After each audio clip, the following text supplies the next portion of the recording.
अस्सलाम वालेकुम दोस्तों, आपके साथ बहुत बड़ी खबर शेयर करने जा रहा हूं। और ये मेरे पीछे जो रश देख रहे हैं, ये आप पूछेंगे किस चीज़ का है।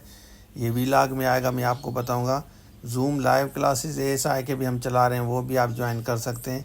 पहले मैं आपके साथ गुड न्यूज़ शेयर करता हूं, तो चलिए शुरू करते हैं। अच्छा देखें, यहाँ पे आप आ जाएं। ये 5 अगस्त को इशू हुआ है और ये सबको लिखा गया है, जितने भी डिपार्टमेंट हैं सबको लिखा गया है। डिपार्टमेंट्स आप देख लें। और इसमें जो मेजर न्यूज़ है, प्रोविज़न ऑफ वैकेंसी पोजीशन पूछी गई है 1 से लेकर 15 तक, डिपार्टमेंट इंक्लूडिंग लोअर फॉर्मेशन। अब इसमें लिखा गया है, I am directed to refer to the subject noted above and to request to furnish information then regarding vacancy position 1 से 15 तक in your department office attach department lower formation on enclose proforma उनको दिया गया है।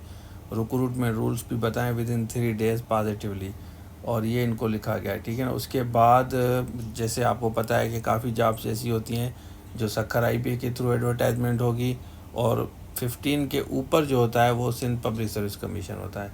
अब 1 से 15 तक आपको पता है कि 1 से 4 तक तो डायरेक्ट रिक्रूटमेंट होती है, फिर बीपीएस 5 to 15 तक जो होता है वो सखर आईबीए के थ्रू रिक्रूटमेंट होती है। अब इसमें देखते हैं कि कौन सी जॉब्स हैं जो एडवर्टाइज होंगी, वो भी बाद में पता चलेगा। अब इन्होंने सिर्फ वैकेंसी पोजीशन मांगी है, तो वैकेंसी पोजीशन जितनी वैकेंसीज़ खाली होंगी, जैसे आपको पहले पता है कि न्यूज़पेपर में भी बार बार आ रहा है, तो अब आईबीए के थ्रू आती हैं या डायरेक्ट रिक्रूटमेंट आती हैं, तो वो भी आपको पता चल जाएगा। लेकिन ये बहुत बड़ी खबर है, आप दोस्तों के साथ इसको ज़रूर शेयर करें।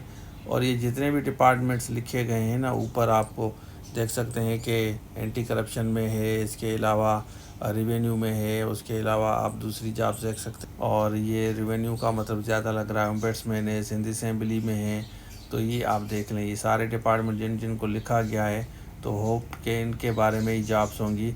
बाकी आप देख लें, इंशाल्लाह अभी जो फर्दर अपडेट आएगी वो भी आपके साथ में शेयर करूँगा।